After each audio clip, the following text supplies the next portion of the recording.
Friends, અગર તમે બિસ્કિટમાંથી chocolate બનાવવાની રેસીપી જોઈ અને ચોકલેટ બનાવવા જઈ રહ્યા હોવ તો આ વિડીયોને ફૂલ વોચ કરજો અને પછી જ ચોકલેટ્સની રેસીપી તમે બનાવજો. જય માતાજી ફ્રેન્ડ્સ, વેલકમ બેક ટુ વાઘીલાસ ખાના ખજાના. આજે આપણે જોઈશું કે બિસ્કિટમાંથી ચોકલેટ્સ કેમની બને છે તેની રેસીપી. ફ્રેન્ડ્સ, તો વિડીયો તમને થોડો પણ પસંદ આવે તો ચેનલને જરૂરથી સબસ્ક્રાઈબ કરજો, લાઈક કોમેન્ટ શેર જરૂરથી કરજો. આજનો જે વિડીયો છે એ મેં યુટ્યુબમાંથી જોઈને જ બનાવ્યો છે. મને એક વિડીયો બહુ જ પસંદ આવ્યો હતો, જેમાં તેમણે હેપી બિસ્કિટમાંથી ચોકલેટ બનાવીને રેડી કરી હતી. તો એટલે જ મેં પણ હેપી બિસ્કિટ લઈ લીધા છે અને આપણે તેમાંથી ચોકલેટ બનાવીને જોઈશું કે એમની ચોકલેટ એકદમ પરફેક્ટ બની હતી. તો આપણી પણ ચોકલેટ એકદમ પરફેક્ટ બનશે કે નહીં, તો તેના માટે ફૂલ વિડીયોને વોચ જરૂરથી કરજો. તો અહીંયા મેં 10-10 વાળા બે હેપી બિસ્કિટ લઈ લીધા છે, તેને આપણે બહાર કાઢી લઈશું. તમે આ જ બિસ્કિટનો ઉપયોગ કરજો જો તમારે પણ આ રેસીપી ટ્રાય કરવી હોય તો. અહીંયા હેપી બિસ્કિટ મેં કાઢી લીધા છે. હવે બિસ્કિટને આપણે મિક્સર જારમાં એડ કરી દેવાના છે અને થોડી ખાંડ પણ એડ કરીશું, જેથી ચોકલેટમાં થોડું ગળપણ પણ આવી જાય. તેની સાથે 4 ચમચી જેટલો મિલ્ક પાવડર એડ કરીશું અહીંયા. હવે તેને એકદમ સારી રીતે પીસી લઈશું. જેટલું સ્મૂથ પીસાય એટલું પીસી લેવાનું છે.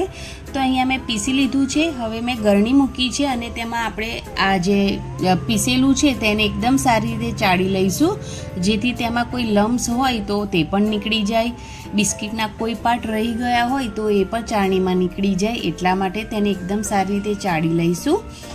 અહીંયા એકદમ સારી રીતે ચડાઈ ગયું છે અને જે એકદમ સરસ સ્મૂધ મિક્સચર આપણને મળી જાય છે. એટલે આ રીતની પ્રોસેસ જરૂરથી કરવી, જેથી કોઈ પણ લમ્સ ના રહી જાય આપણે જ્યારે ચોકલેટ બનાવીએ તેમાં. તો અહીંયા એકદમ સારી રીતે મિક્સર છે તે રેડી થઈ ગયું છે. તો હવે તેની અંદર થોડું પાણી એડ કરી અને એક બેટર બનાવીશું આપણે. તો અહીંયા થોડું જ પાણી એડ કરવાનું, જેથી પાણી વધારે ના પડી જાય. એટલા માટે એકદમ સારી રીતે બેટર રેડી થઈ જાય એટલે તેને આપણે 5 મિનિટ માટે ફેટી લઈશું. જેથી આપણે ફેટીશું એટલે એકદમ સરસ જે આ બેટર છે એ સ્મૂધ પણ થઈ જશે અને થોડું હલકું બેટર થઈ જશે અને ફૂલી પણ જશે. એટલા માટે કન્ટિન્યુઅસલી આપણે તેને 5 મિનિટ માટે આ રીતે ફેટી લઈશું.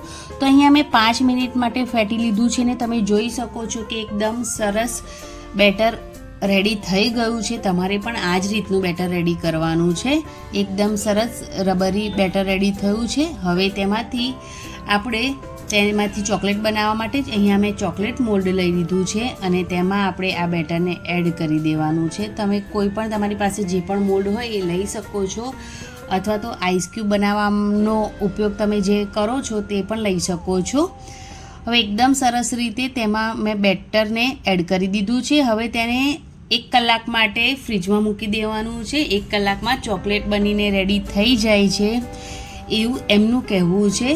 મેં આ જે મિક્સર છે તેને આખી રાત માટે ફ્રીજમાં મૂક્યું હતું, પણ તો પણ જે આ ચોકલેટ્સ છે એ બિલકુલ જામી નથી અને બિલકુલ તેમાંથી ચોકલેટ બનીને રેડી નથી થઈ. ફ્રેન્ડ્સ, તો જે પણ આવા વિડીયો બનાવો છો એ પ્લીઝ તમે પબ્લિકને ખોટી સલાહ ના આપો.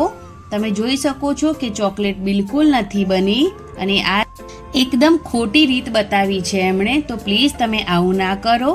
તમે જે પણ વિડીયો બનાવો એ સાચો બનાવો, કેમ કે તમારી જ રેસીપી જોઈ અને બીજા જે તમારા સબસ્ક્રાઈબરો હોય એ રેસીપી ટ્રાય કરે છે. એટલે વિડીયો પસંદ આવ્યો હોય તો ચેનલને સબસ્ક્રાઈબ કરી લાઈક કોમેન્ટ શેર જરૂરથી. અને જો તમને લાગતું હોય કે મારી બનાવવાની રીત થોડી પણ ખોટી છે અને તમને જો આની પરફેક્ટ રીત ખબર હોય ફ્રેન્ડ્સ, તો મને કોમેન્ટ બોક્સમાં જરૂરથી સલાહ આપજો. અને તમને મારો વિડીયો કેવો લાગ્યો એ પણ કોમેન્ટ બોક્સમાં જરૂરથી જણાવજો. Thanks for watching. Bye bye, take care. જય માતાજી, જય શ્રી કૃષ્ણ. આવજો.